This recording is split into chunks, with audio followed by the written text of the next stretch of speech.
Kia ora, welcome back to the show. My name is Steven and I'm here with some beautiful looking guests. We have Yuki, who we were just talking to, and Phylesha Brown-Acton. I got that right, didn't I? I think I've said Acton Brown a couple of times before. Brown-Acton. Now, what do you do for your day job? Because you have quite a fascinating job. So let's talk about that first, and then we can get on to what you're doing with Yuki there. I'm a health promoter for Pacific People's Project, which is a project within the New Zealand AIDS Foundation, and I'm contracted to the Auckland Northland regions, and I do promotion of prevention and awareness around HIV and AIDS within this area. Wow. Now you've got a funnel coming up, which you're the coordinator for. That's correct. Now some people might not know what a funnel is. Can you tell us what a funnel is? Well, a funnel is very similar to a hui. It's the same thing. It's a gathering of a whole bunch of people, and it's sort of all done like a meeting, formalised meeting. Right. But it's quite often kind of like a weekend kind of thing, isn't it? Yeah, it's Pacific Island funnel is never 1 day or 1 hour. It's always like 1 week or 2 weeks. So what's this funnel that's coming up? This funnel is Love Life 2. It's sexual minority groups of Pacific peoples. It's gay, lesbian, bisexual, transgendered, intersex, drag queen, king, you name it.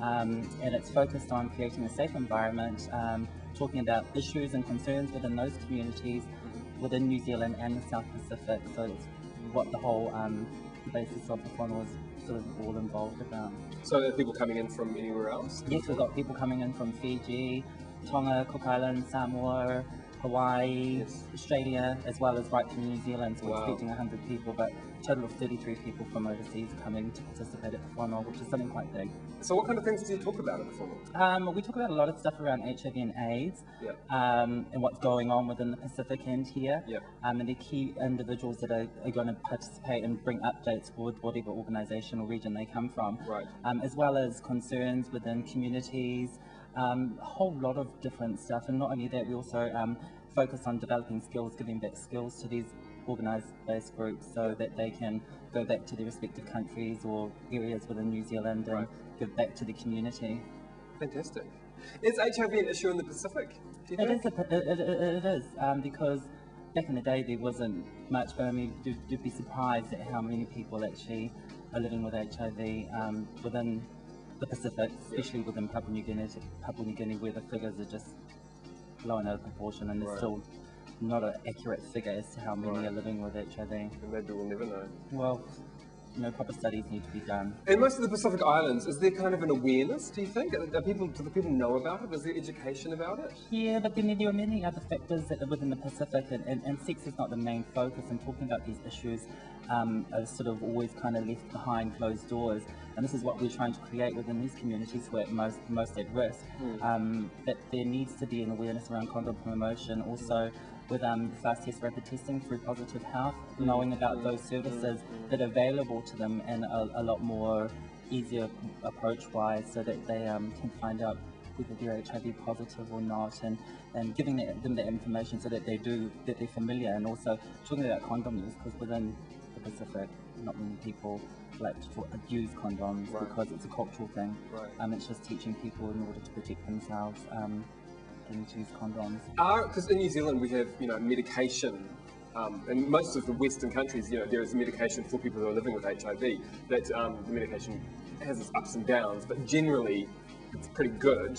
Generally, do people in the Pacific Islands, do they have access to the same kind of medication? Yeah, well, in Papua New Guinea there are antiretroviral drugs that are actually available, but throughout the Pacific, like within Tonga, Samoa, the Cook Islands, Fiji, a lot of them tend to go to places like New Zealand, come to New Zealand or Australia, or go through to the US, whichever is easiest for them to travel, and that's sort of where they go to look for proper treatment. And it is quite difficult, and it's something the SPC, the South Pacific Commission, something like that, I don't know the name in detail, are trying to work on and develop more funding so that these drugs can be available to people in the Pacific, so that they don't have to travel extensively to find the right treatment.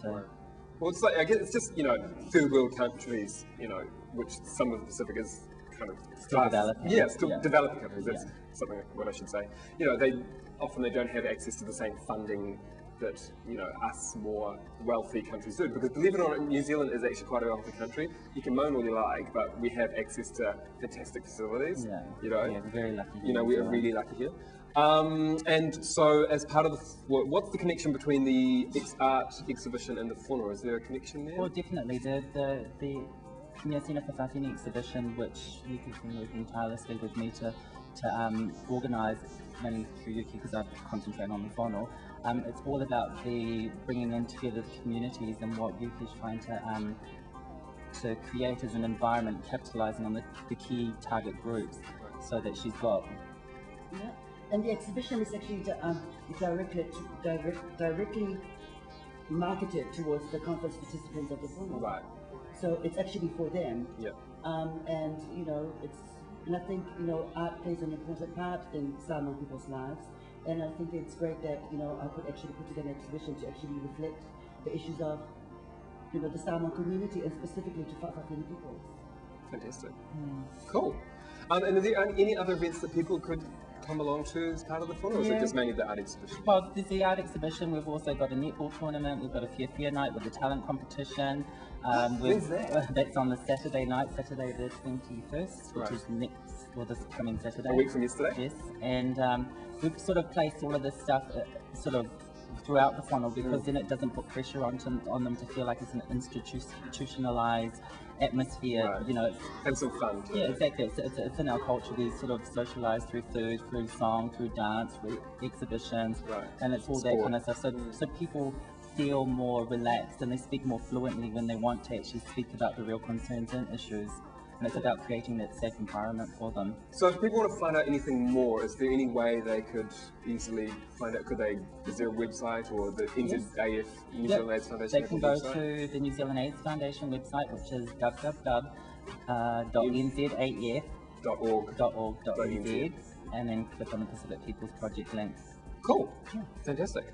Let's have some music, because we have another guest who has another event that is, you know, in a strange kind of way, not dissimilar. And also, I just wanted to remind viewers that in tonight's show we've got prizes. We like prizes, so do not run away if you want to win tickets to a special event we're going to be talking about.